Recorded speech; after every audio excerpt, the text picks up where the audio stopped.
हम सभी ने कभी ना कभी नया मोबाइल फोन खरीदा है या कोई नया सॉफ्टवेयर डाउनलोड किया है। हाँ। और उसे खोलते ही स्क्रीन पर वो नियम और शर्तों वाला एक लंबा चौड़ा पन्ना आ जाता है। बिल्कुल। और हम में से ज्यादातर लोग क्या करते हैं, मतलब बिना एक लाइन पढ़े बस एकदम नीचे स्क्रॉल करते हैं और एक्सेप्ट पर क्लिक कर देते हैं। एकदम सही कहा, कोई नहीं पढ़ता उसे। तो आज की इस गहन चर्चा में हम एक ऐसे ही नियम और शर्तों वाले दस्तावेज पर बात करने जा रहे हैं जिसे हमारे देश ने 1950 में एक्सेप्ट किया था। हाँ, लेकिन ये दस्तावेज कोई साधारण एग्रीमेंट नहीं है। बिल्कुल नहीं। ये हमारी रोजमर्रा की जिंदगी, हमारे अधिकारों और हमारे देश के चलने का पूरा सिस्टम तय करता है। जी हाँ, आज हम बात कर रहे हैं भारत के संविधान की। और ये विषय जितना विशाल है ना, उतना ही दिलचस्प भी है। सही बात है। और आज हमारी इस चर्चा के लिए जो स्रोत मौजूद हैं उनमें शामिल है संविधान की प्रस्तावना, संघ और नागरिकता के नियम, मौलिक अधिकार और राज्य के नीति निर्देशक सिद्धांत। और साथ ही 1951 से लेकर अब तक हुए जो प्रमुख संवैधानिक संशोधन है, उनका पूरा इतिहास भी है हमारे पास। हाँ, लेकिन यहाँ पे एक बात स्पष्ट कर दूं, मतलब हमारा उद्देश्य किसी कानूनी किताब को रटना या अनुच्छेदों की कोई लिस्ट पढ़ना बिल्कुल नहीं है। बिल्कुल, हम यहाँ कोई क्लास नहीं ले रहे हैं। एकदम। हमारा मिशन इस विशाल और जटिल कानूनी ढांचे को एक दिलचस्प कहानी में बदलना है।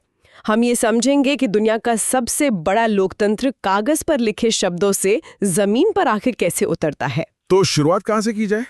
मेरे हिसाब से किसी भी किताब को समझने के लिए सबसे पहले उसकी भूमिका पढ़नी चाहिए। हाँ, सही कहा। तो हमारी चर्चा की शुरुआत भी संविधान के कवर पेज या उसके सार से होनी चाहिए, जिसे हम प्रस्तावना या प्रीएम्बल कहते हैं। बिल्कुल, यह महज एक पन्ना नहीं है, यह पूरे दस्तावेज का एक विजन है, एक दर्शन है। मुझे प्रस्तावना की पहली ही लाइन बहुत शक्तिशाली लगती है। मतलब वो शुरू होता है, हम भारत के लोग से। हाँ, we the people of India. इसका सीधा सा मतलब है कि इस देश का असली बॉस कोई राजा या कोई विशेष परिवार नहीं है। ताकत किसी महल से नहीं आती, बल्कि आम जनता के बीच से निकलकर ऊपर की ओर जाती है। एकदम सही पकड़ा आपने। लेकिन प्रस्तावना में कुछ बहुत भारी भरकम शब्द भी हैं। हाँ, जैसे संप्रभु, समाजवादी, पंथ निरपेक्ष, लोकतांत्रिक और गणराज्य। बिल्कुल। अब इनमें से अगर हम सिर्फ गणराज्य या रिपब्लिक होने की बात करें, तो असल जिंदगी में इसका क्या मतलब होता है? वही मैं सोच रही थी, क्या इसका मतलब सिर्फ वोट देना है? नहीं, वोट देना तो लोकतंत्र है। गणराज्य का बहुत ही सीधा और जमीनी अर्थ ये है कि देश का जो सबसे बड़ा पद होगा, यानी हमारे राष्ट्रपति, वो हमेशा एक चुना हुआ व्यक्ति होगा। अच्छा, मतलब कोई वंशानुगत शासन नहीं होगा। बिल्कुल। जहां राजा का बेटा ही राजा बने, वो गणराज्य नहीं है। जैसे ब्रिटेन एक लोकतंत्र तो है, लेकिन वहां आज भी राजशाही है। हाँ, वहाँ क्राउन का सिस्टम है। सही कहा, इसलिए वो गणराज्य नहीं है। भारत में एक आम इंसान भी देश के सर्वोच्च पद तक पहुंच सकता है। ये बहुत बड़ी बात है। अच्छा, इसके अलावा प्रस्तावना में न्याय, स्वतंत्रता, समता और बंधुता की बात भी की गई है। हाँ, ये इसका सबसे अहम हिस्सा है। यहाँ मैं थोड़ा रुकना चाहूंगी। जब हम न्याय शब्द सुनते हैं ना, तो हमारे दिमाग में तुरंत अदालत, कटघरा और जज साहब की तस्वीर उभरती है। स्वाभाविक है। तो क्या प्रस्तावना का न्याय सिर्फ वहीं तक सीमित है? मतलब सिर्फ कोर्ट कचहरी वाला न्याय? यही तो इस दस्तावेज की सबसे बड़ी खूबसूरती है। मतलब जो संविधान निर्माता थे ना, उन्होंने न्याय को केवल कानूनी तराजू तक सीमित नहीं रखा। तो फिर न्याय के और क्या रूप हैं? स्रोतों के अनुसार उन्होंने सामाजिक, आर्थिक और राजनीतिक न्याय की बात की है। अच्छा। जरा 1950 के भारत की कल्पना कीजिए। एक ऐसा समाज जो जातियों में बहुत बुरी तरह बटा था, जहां भयंकर गरीबी थी। हाँ, हालात बहुत खराब थे उस वक्त। ऐसे में सामाजिक न्याय का मतलब था कि जन्म या धर्म के आधार पर किसी के साथ भेदभाव नहीं होगा। समझ गई। और आर्थिक न्याय?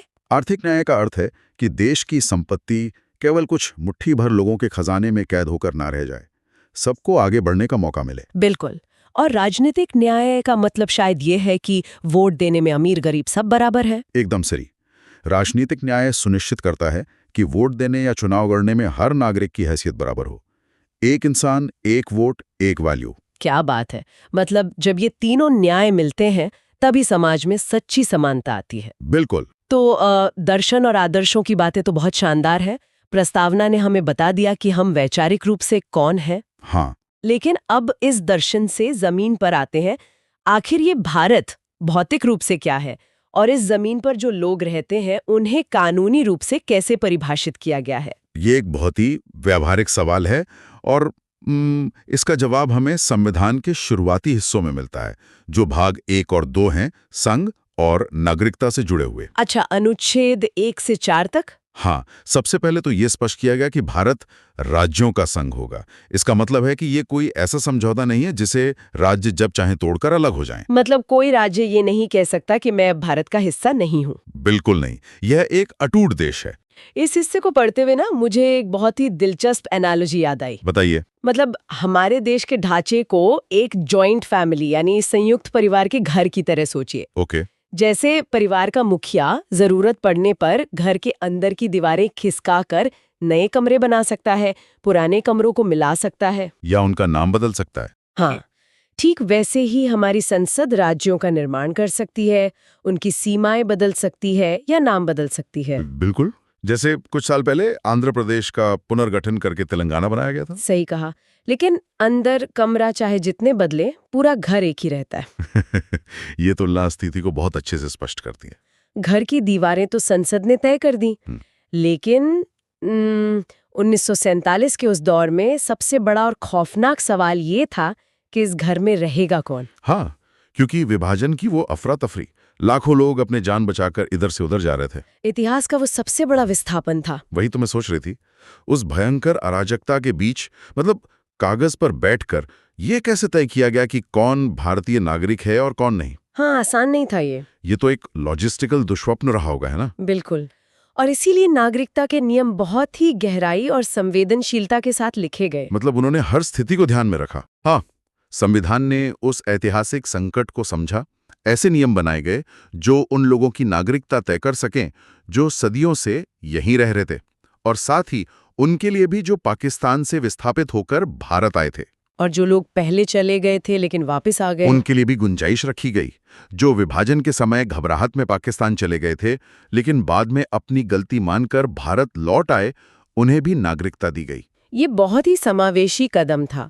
लेकिन इसी नागरिकता वाले हिस्से में एक बहुत ही सख्त लकीर भी खींची गई है, दोहरी नागरिकता पर रोक। जी हाँ, अनुच्छेद 9 के तहत नियम बहुत स्पष्ट है कि अगर कोई भारतीय नागरिक अपनी मर्जी से किसी दूसरे देश का पासपोर्ट ले लेता है तो उसकी भारतीय नागरिकता उसी पल से खत्म हो जाएगी। मतलब आप एक साथ दो नावों में पैर रख के नहीं चल सकते। एकदम सही।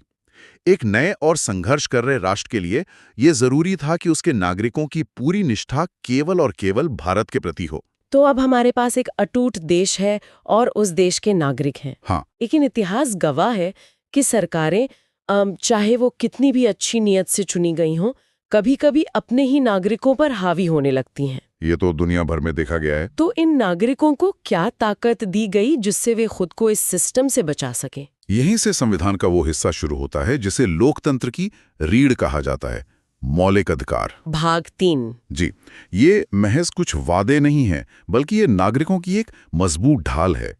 ये सरकार को एक लक्ष्मण रेखा के भीतर रहने पर मजबूर करता है। स्रोतों में समानता, स्वतंत्रता, धर्म की आजादी जैसे कई अधिकारों का जिक्र है। बिल्कुल, अनुच्छेद 12 से 35 तक। लेकिन अगर हम समानता के अधिकार को ही लें तो ये उस समय के समाज के लिए कितना क्रांतिकारी था। बहुत ज्यादा। अनुच्छेद 14 से 18 तक इसी की बात है। सदियों से चले आ रहे छुआछूत और अस्पृश्यता को एक झटके में असंवैधानिक और अपराध घोषित कर दिया गया। मतलब अनुच्छेद 17 ने तो समाज की सोच ही बदल दी। बिल्कुल, एक ऐसा समाज जो जन्म के आधार पर ऊंच नीच में बुरी तरह बटा था, उसे एक कानून ने कागज पर बिल्कुल बराबर लाकर खड़ा कर दिया। और इसके साथ ही आती है स्वतंत्रता। हमारे पास बोलने की आजादी है, शांतिपूर्ण तरीके से इकट्ठा होने की आजादी है, देश में कहीं भी जाकर बसने या व्यापार करने की आजादी भी है। लेकिन यहाँ मैं एक संशय रखना चाहूंगी। मतलब जब हम इन स्वतंत्रताओं को पढ़ते हैं ना, तो ऐसा लगता है जैसे नागरिकों को कोई फ्री पास मिल गया हो कि जो मन में आए वो करो। हाँ, लेकिन वास्तव में ऐसा है नहीं। इन पर यथोचित प्रतिबंध यानी रीजनेबल रेस्ट्रिक्शंस लगे हुए हैं। इसका क्या लॉजिक है? इसे समझने के लिए हम एक बहुत ही आसान उदाहरण ले सकते हैं। मान लीजिए स्वतंत्रता हमारी गाड़ी का एक्सेलरेटर है। ठीक है। अब अगर गाड़ी में सिर्फ एक्सेलरेटर हो, ब्रेक ना हो, तो एक्सीडेंट होना तो तय है ना। बिल्कुल, गाड़ी क्रैश हो जाएगी। इसीलिए संविधान ने इन स्वतंत्रताओं पर यथोचित प्रतिबंध रूपी ब्रेक्स भी लगाए हैं ताकि हम सुरक्षित रूप से चल सकें। अच्छा, तो मतलब मेरी आज़ादी वहीं ख़त्म हो जाती है जहाँ से किसी और की परेशानी शुरू होती है। एकदम सही। किसी भी नागरिक के बोलने की आज़ादी वहाँ खत्म हो जाती है जहाँ से किसी और की शांति भंग होने लगती है या जहाँ देश की सुरक्षा खतरे में पड़ती है।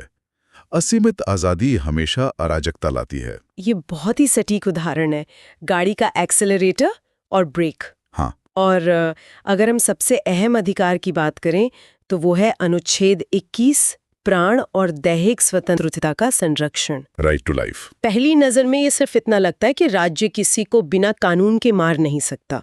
क्या ये सिर्फ सांस लेने का अधिकार है? नहीं, इसका दायरा बहुत बड़ा है। समय के साथ सुप्रीम कोर्ट ने इसे बहुत विस्तार दिया है। अच्छा, जैसे कि? ये सिर्फ सांस लेने का अधिकार नहीं, बल्कि गरिमा के साथ जीने का अधिकार है। मतलब डिग्निटी के साथ जीना। और गरिमा के साथ जीने के लिए तो बहुत कुछ चाहिए होता है। बिल्कुल, जैसे शिक्षा। इसीलिए बाद में 21A जोड़कर 6 से 14 वर्ष के बच्चों के लिए मुफ्त और अनिवार्य शिक्षा को भी मौलिक अधिकार बना दिया गया। अरे वाह! लेकिन ये सब सुनकर मेरे मन में एक सवाल और उठता है। पूछिए। कागज पर तो बहुत सी अच्छी बातें लिखी हैं। मान लीजिए कल को कोई पुलिस अधिकारी किसी आम नागरिक को बिना किसी जुर्म के गिरफ्तार कर ले, ठीक है। तो उसके सारे अधिकार तो धरे के धरे रह गए ना। उस वक्त वो नागरिक क्या करेगा? क्या ये अधिकार सिर्फ एक मीठा वादा है? ये एक बहुत ही गंभीर और जरूरी सवाल है और संविधान निर्माताओं ने इसका बहुत पुख्ता इंतजाम किया है। वो कैसे? Doctor B.R. अम्बेडकर ने अधिकारों की रक्षा करने वाले प्रावधान यानी अनुच्छेद 32 को संविधान की आत्मा कहा था। अच्छा, संविधान की आत्मा। हाँ, अगर किसी नागरिक के मौलिक अधिकारों का हनन होता है तो वो सीधे देश की सबसे बड़ी अदालतों, हाई कोर्ट या सुप्रीम कोर्ट का दरवाजा खटखटा सकता है। तो बीच की अदालतों में जाने की जरूरत नहीं, सीधे सुप्रीम कोर्ट? बिल्कुल, सीधे। और अदालतें क्या करती हैं उस स्थिति में? अदालतें सीधे और सख्त आदेश जारी कर सकती हैं, जिन्हें कानूनी भाषा में रिट कहा जाता है। WRIT। अच्छा, रिट। उदाहरण के लिए, जिस पुलिस वाले ने बिना कारण गिरफ्तारी की है, अदालत उसे हाबियस कॉर्पस नाम का आदेश दे सकती है। हाबियस कॉर्पस, इसका मतलब क्या होता है? इसका लैटिन में मतलब है उस व्यक्ति को तुरंत हमारे सामने शरीर सहित पेश करो। अच्छा, मतलब कोर्ट में पेश करो। हाँ, और अगर गिरफ्तारी का कोई कानूनी आधार नहीं है तो अदालत उसी पल उस व्यक्ति को आजाद कर देगी। वाह!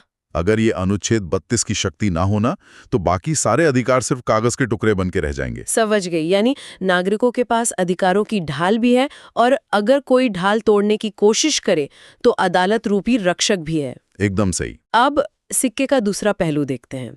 नागरिकों के अधिकार तो तय हो गए, लेकिन सरकार की जिम्मेदारियां क्या हैं? वो भी तय हैं। स्रोतों में एक पूरा हिस्सा राज्य की नीति के निर्देशक तत्वों पर है, जिन्हें हम DPSP कहते हैं। ये क्या होते हैं? इन्हें हम सरकारों के लिए एक मार्गदर्शिका या टारगेट लिस्ट कह सकते हैं। इसमें ऐसे लक्ष्य रखे गए हैं जो एक आदर्श और कल्याणकारी राज्य बनाने के लिए जरूरी हैं। जैसे कि क्या लक्ष्य? जैसे समान काम के लिए समान वेतन मिलना चाहिए, सभी नागरिकों के लिए एक समान नागरिक संहिता या UCC होनी चाहिए। अच्छा। गरीबों को मुफ्त कानूनी मदद मिलनी चाहिए या पर्यावरण की रक्षा होनी चाहिए। लेकिन यहाँ मुझे एक बहुत बड़ा विरोधाभास दिख रहा है। कैसा विरोधाभास? मतलब अभी हमने बात की कि मौलिक अधिकार कितने सख्त हैं, उल्लंघन हुआ तो सीधे सुप्रीम कोर्ट जाओ। हाँ। लेकिन ये जो नीति निर्देशक तत्व है, ये सरकार के लिए किसी न्यू ईयर रेजोल्यूशन या फिटनेस गोल की तरह लगते हैं। Fitness goal? वो कैसे? मतलब सरकार को इन्हें हासिल करने की कोशिश तो करनी है, रोज जिम जाने का संकल्प लेना है, पर अगर सरकार इन लक्ष्यों को पूरा नहीं कर पाती तो कोई आम नागरिक उसे अदालत में नहीं घसीट सकता। ऐसा क्यों? ये बहुत ही अच्छा सवाल है। इतने जरूरी लक्ष्यों को बाध्यकारी यानी इन्फोर्सेबल क्यों नहीं बनाया गया? इसका जवाब हमें 1950 के भारत की जमीनी और आर्थिक हकीकत में मिलता है। जब देश आजाद हुआ तो खजाना लगभग खाली था। हाँ, अंग्रेज तो सब लूट कर ले गए थे। बिल्कुल, बुनियादी ढांचा नहीं था। उस वक्त अगर संविधान निर्माता काम पाने के अधिकार या मुफ्त शिक्षा को तुरंत लागू होने वाला कानूनी अधिकार बना देते तो क्या होता? सरकार के पास पैसे नहीं थे और लाखों लोग अदालत पहुंच जाते कि हमें नौकरी दो, ये हमारा अधिकार है। एकदम सही। सरकार तो मुकदमों के बोझ तले ही दब जाती। सिस्टम कोलैप्स हो जाता। अच्छा, तो ये एक प्रैक्टिकल फैसला था। हाँ, उस समय देश के पास हर चीज की गारंटी देने की आर्थिक क्षमता नहीं थी, इसलिए इन्हें भविष्य के सरकारों के लिए एक कॉम्पास या नैतिक दिशा निर्देश के रूप में रखा गया। कि जैसे जैसे पैसे आएंगे हम इन्हें लागू करेंगे। बिल्कुल, ये तय किया गया कि जैसे जैसे देश अमीर होगा, संसाधन बढ़ेंगे, सरकारें इन लक्ष्यों को हकीकत में बदलेंगी। और क्या ऐसा हुआ है? बिल्कुल हुआ है। जैसे ग्राम पंचायतों का संगठन या शिक्षा का अधिकार, ये पहले सिर्फ लक्ष्य थे डीपीएसपी में, बाद में इन्हें पक्के कानून में बदल दिया गया। अब जब भविष्य और बदलाव की बात हो रही है तो एक दिशा निर्देश वाले दस्तावेज का मतलब है कि उसे समय के साथ खुद को बदलना भी होगा। स्वाभाविक है। मतलब कोई भी किताब जो 1950 में लिखी गई हो वो आज की इंटरनेट और एआई वाली सदी के भारत पर हूबहू तो लागू नहीं हो सकती ना। एकदम सही कहा आपने।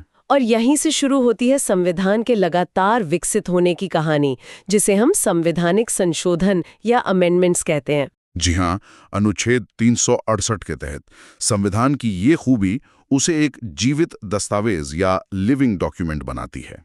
संसद के पास ये शक्ति है कि वो इसमें बदलाव कर सके। बिल्कुल, एक तय प्रक्रिया के तहत। लेकिन यहाँ मैं थोड़ा स्केप्टिक बनकर पूछना चाहती हूँ। बताइए।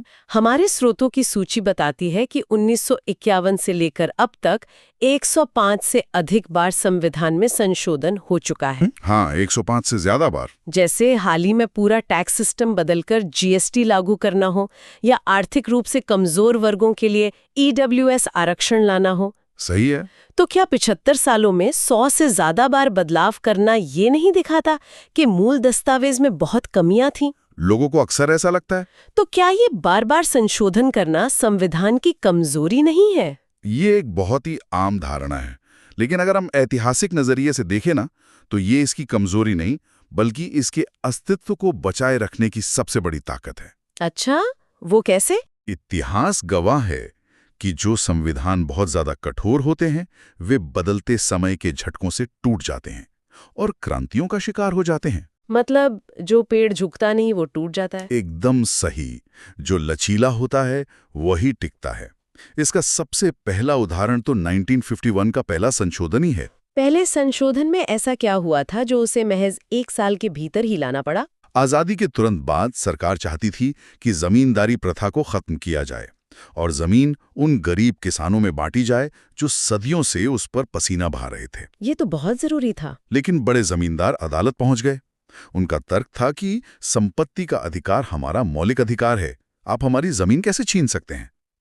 यानी व्यक्तिगत अधिकार और सामाजिक न्याय के बीच एक बहुत बड़ा टकराव पैदा हो गया था। बिल्कुल, और इस टकराव को सुलझाने के लिए, सामाजिक न्याय के बड़े लक्ष्य को हासिल करने के लिए पहला संशोधन लाया गया। और उसमें क्या किया गया? इसके जरिए नवी अनुसूची जोड़ी गई और कुछ विशेष कानूनों को अदालतों के हस्तक्षेप से बाहर रखा गया, ताकि जमीन सुधार के काम बिना किसी कानूनी अड़चन के तेजी से हो सकें। ये तो सिर्फ शुरुआत थी। अगर हम संशोधनों की लिस्ट देखें तो 1970 के दशक का राजनीतिक दौर सबसे ज्यादा उथल-पुथल वाला नजर आता है। वो दौर संवैधानिक इतिहास का सबसे नाटकीय हिस्सा है। ऐसा क्यों? 1970s के दशक में राजनीतिक टकराव अपने चरम पर था। स्रोतों के अनुसार 1976 में जब देश में आपातकाल यानी इमरजेंसी लगी हुई थी, तब 42वां संशोधन पारित किया गया। अच्छा। यह इतना विशाल था कि इसे कई लोग मिनी संविधान भी कहते हैं। इस संशोधन ने शक्ति के संतुलन को पूरी तरह से बदल दिया था। शक्ति का संतुलन कैसे बदला गया? इसके जरिए प्रस्तावना में समाजवादी और पंथ निरपेक्ष शब्द जोड़े गए। नागरिकों के लिए मौलिक कर्तव्यों की एक नई सूची जोड़ी गई। ये तो ठीक लग रहा है। लेकिन साथ ही कार्यपालिका यानी सरकार की शक्तियों को बहुत ज्यादा बढ़ा दिया गया और न्यायपालिका की शक्तियों और नागरिकों के मौलिक अधिकारों में भारी कटौती कर दी गई। मतलब एक तरह से ये सिस्टम को एक तरफा बनाने की कोशिश थी। बिल्कुल। लेकिन जो चीज मुझे सबसे ज्यादा रोमांचित करती है वो ये है कि सिस्टम ने खुद को सेल्फ करेक्ट कैसे किया। हाँ, यह लोकतंत्र की ताकत है। जैसे ही सत्ता बदली, संतुलन को वापस लाने की कवायद शुरू हो गई। जी हाँ, आपातकाल खत्म होने के बाद 1978 में 44वां संशोधन लाया गया। और इसने क्या किया? इस संशोधन ने 42वें संशोधन द्वारा पैदा किए गए असंतुलन को व्यवस्थित तरीके से ठीक किया। इसने ये सुनिश्चित किया कि भविष्य में कोई भी सरकार आपातकाल की शक्तियों का आसानी से दुरुपयोग न कर सके। मतलब ब्रेक लगा दिए। हाँ, इसने नागरिकों की स्वतंत्रता की फिर से रक्षा की। ये पूरी घटना दिखाती है कि कैसे लोकतांत्रिक प्रक्रिया के भीतर ही गलतियों को सुधारने की क्षमता मौजूद है। एक तरह से ये एक जीवंत रबर बैंड की तरह है ना, जिसे खींचा तो जा सकता है लेकिन वो टूटता नहीं और वापस अपनी जगह पर आ जाता है। बहुत ही उम्दा मिसाल है ये। और संशोधनों ने सिर्फ गलतियां ही नहीं सुधारी, बल्कि सत्ता को नीचे भी धकेला है, जैसे 1990 के दशक में हुए 73वें और 74वें संशोधन। वे तो सत्ता के विकेंद्रीकरण का एक ऐतिहासिक कदम थे। पंचायत वाले संशोधन, उन संशोधनों ने पंचायती राज और नगरपालिकाओं को संवैधानिक दर्जा दिया। सोचिए, लोकतंत्र जो पहले सिर्फ दिल्ली की संसद या राज्यों की विधानसभाओं तक सीमित था, वो सीधा गांव की चौपालों तक पहुंच गया। बिल्कुल, और शहरों के मोहल्लों तक पहुंच गया। लोगों को अपने स्थानीय फैसले खुद करने की ताकत मिली। तो अगर हम इस पूरी चर्चा को समेटें, आज हमने एक बहुत लंबी और शानदार यात्रा तय की है। सच में। हमने प्रस्तावना के दर्शन से शुरुआत की, फिर देखा कि नागरिकता की नींव कैसे रखी गई, मौलिक अधिकारों की मजबूत ढाल को समझा, सरकार के लिए तय किए गए नीति निर्देशक लक्ष्यों पर बात की, और ये भी देखा कि 100 से अधिक संशोधनों के सफर के जरिए ये दस्तावेज कैसे लगातार खुद को अपडेट कर रहा है। और इन सबसे बड़ी बात यह है कि ये दस्तावेज कोई दूर रखी हुई अमूर्त चीज नहीं है। बिल्कुल नहीं, ये हमारी रोजमर्रा की जिंदगी का हिस्सा है। आज हम इंटरनेट पर जो कुछ भी लिख पाते हैं, बिना किसी रोक टोक के देश के एक कोने से दूसरे कोने में घूम पाते हैं या अपनी पसंद का कोई भी व्यापार कर पाते हैं। ये सब इसलिए मुमकिन है क्योंकि ये दस्तावेज उस ढांचे को बनाकर रखता है। ये एक देश के रूप में हमारे वजूद का आधार है। बिल्कुल, जैसे मैंने शुरुआत में कहा था, ये 140 करोड़ लोगों को एक साथ जोड़े रखने वाला एक विशाल सॉफ्टवेयर है जो समय समय पे अपडेट होता रहता है ताकि देश की तरक्की की गाड़ी बिना क्रैश हुए आगे बढ़ती रहे। एकदम सही। लेकिन अपनी इस गहन चर्चा को खत्म करने से पहले मैं स्रोतों में से एक ऐसा विचार छोड़ना चाहती हूँ जिस पर हम सभी को खुद शांति से विचार करना चाहिए। आप किस विशेष प्रावधान की बात कर रही हैं? देखिए, हमने इस पूरी चर्चा में अपने व्यक्तिगत मौलिक अधिकारों की बहुत बात की, बोलने की आज़ादी, जीवन का अधिकार। हाँ, लेकिन हमारे ही संविधान के कुछ अनुच्छेद, विशेष रूप से अनुच्छेद 33 और 34, एक बिल्कुल अलग ही हकीकत पेश करते हैं। मार्शल लॉ वाले प्रावधान? हाँ, ये प्रावधान संसद को ये शक्ति देते हैं कि वो राष्ट्रीय सुरक्षा के नाम पर सशस्त्र बलों, खुफिया एजेंसियों या उन क्षेत्रों में जहां मार्शल लॉ यानी सैन्य शासन लागू हो, वहां लोगों के मौलिक अधिकारों को पूरी तरह से सीमित कर सकती है। ये सच है। जब किसी क्षेत्र में कानून व्यवस्था पूरी तरह चरमरा जाती है और सेना को प्रशासन अपने हाथ में लेना पड़ता है, तो वहां सामान्य आज़ादी के नियम लागू नहीं हो सकते। यहाँ तक कि खुद सैनिकों के पास वो आज़ादी नहीं होती कि वो कोई यूनियन बना लें या सरकार की सार्वजनिक आलोचना करें, क्योंकि वहां सख्त अनुशासन और देश की सुरक्षा सर्वोपरि हो जाती है। और यहीं पर वो सबसे बड़ा सवाल पैदा होता है। कैसा सवाल? एक तरफ हमारी सबसे प्यारी व्यक्तिगत आज़ादी है और दूसरी तरफ देश की सुरक्षा और सख्त अनुशासन की जरूरत। सोचिए, एक स्वस्थ और परिपक्व लोकतंत्र में स्वतंत्रता और राष्ट्र की सुरक्षा के बीच ये नाजुक लकीर आखिर कहाँ खींची जानी चाहिए? ये बहुत ही गहरा सवाल है। ये एक ऐसा सवाल है जो सिर्फ 1950 में नहीं, बल्कि हर दौर में, हर पीढ़ी के लिए प्रासंगिक रहेगा। जब भी हम अपने अधिकारों की बात करें तो इस संतुलन को याद रखना जरूरी है। बिल्कुल। इसी विचार के साथ हम आज की इस गहन चर्चा को यहीं विराम देते हैं।